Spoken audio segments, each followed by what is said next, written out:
Nicolas Dervillers est un photographe qui ne fait pas de photos, il compose des tableaux photographiques. Des petits tableaux oniriques, poétiques, métaphysiques, et chacune de ses œuvres semble sortie tout droit d'un paysage hollandais du XVIIe siècle, d'un tableau d'Edouard Hopper ou de Caspar Friedrich. Mais à quoi tiennent donc l'aura et le mystère des images de Nicolas Dervillers? Réponse tout de suite avec l'artiste à la School Gallery. La School Gallery est une jeune galerie parisienne qui présente le travail d'un photographe cinéphile qui mélange les références et les époques. Bonjour Nicolas. Bonjour Arabelle. Et nous rentrons dans l'exposition Behind the Future. Allons-y. Nicolas, nous voici au cœur de votre exposition. J'aimerais que vous nous expliquiez un peu votre travail. Il est à la croisée de la peinture, de la photographie, du cinéma. Comment est-ce que vous vous situez? Dans une approche à la fois documentaire dans ce travail-là, mais une approche de photographe plasticien. Ce qui m'anime, c'est d'écrire la lumière autrement. Ce n'est pas la vraie lumière, on n'est pas dans le jour, on n'est pas dans la nuit.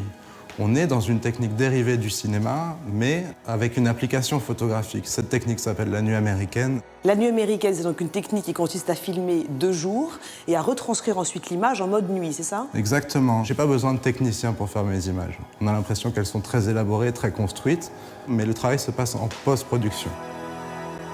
On va rentrer dans une de vos photos et vous allez m'expliquer vos petits secrets et comment vous arrivez à créer ce trouble.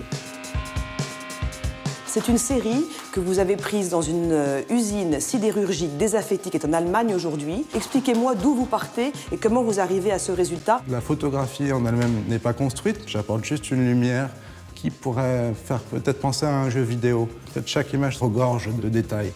Par exemple, j'ai voulu allumer peut-être ce thermomètre. On ne sait pas trop si c'est une horloge qui s'est arrêtée ou si la pression des tuyaux a cessé de monter. Votre cadrage est très cinématographique. Quelles sont vos références? J'ai beaucoup étudié l'œuvre du cinéaste Tarkovsky, qui travaillait en fait sur le film Stalker, qui est l'idée d'un messager qui arpente une zone, on ne sait pas trop laquelle, on ne sait pas vraiment où on est à la fois perdu et on ne sait pas ce que ce messager va pouvoir délivrer. Une espèce d'errance. Il y a l'errance photographique. Moi, j'aime beaucoup cette question-là. Quand je fais des photos, j'aime être tout seul. Je suis un loup. Je vais chercher. Je ne sais pas très bien ce que je vais trouver. Nicolas, le monde industriel en voie de disparition a été souvent photographié. Je pense évidemment au couple Becher qui a créé l'école de Düsseldorf et qui a photographié de façon systématique et sans aucune émotion avec la même lumière des bâtiments industriels. Vous êtes à l'opposé des Becher dans ce que vous faites. Oui, on n'est pas dans un protocole de prise de vue. Je ne suis pas en train d'archiver les choses. Je suis sur une narration, je pense être dramaturge aussi. Donc il n'y a pas que la photographie qui m'intéresse, il y a l'objet final. C'est un objet qui pourrait faire penser à la peinture. Donc on n'est pas du tout dans de la photographie documentaire. Donc oui, c'est de l'anti-Becher.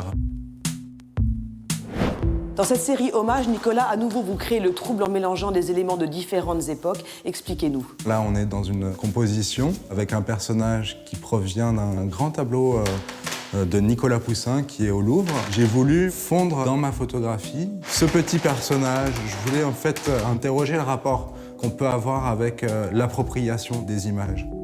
Même si on est avec un personnage de peinture, pour moi la photographie, ça évoque aussi ce passage passé, présent, futur. Il y a cette notion d'instantanéité. Donc oui, effectivement, le personnage est dans la photo.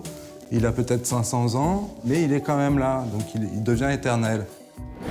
Nicolas, penchons-nous sur Estelle. Cette femme dans un paysage montagneux et en même temps industriel, il y a quelque chose qui a l'air suspect dans cette photo. Elle n'a pas l'air à sa place, cette dame, elle sort d'où? Je pense qu'elle revient en fait sur les lieux peut-être de son enfance ou...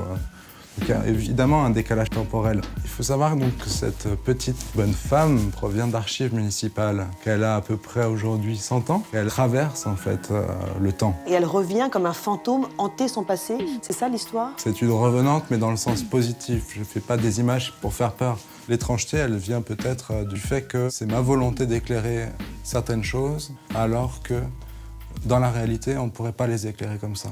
Je veux juste donner des pistes en fait aux gens qui regardent les images.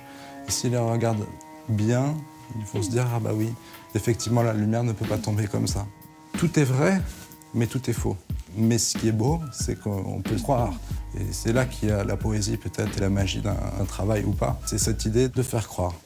Vous nous racontez des belles histoires, en tout cas, Nicolas. Vos images nous font voyager. Je vous engage à venir à la School Gallery pour voir l'exposition et traverser le temps avec Nicolas Dervillers. Merci, Nicolas. Merci.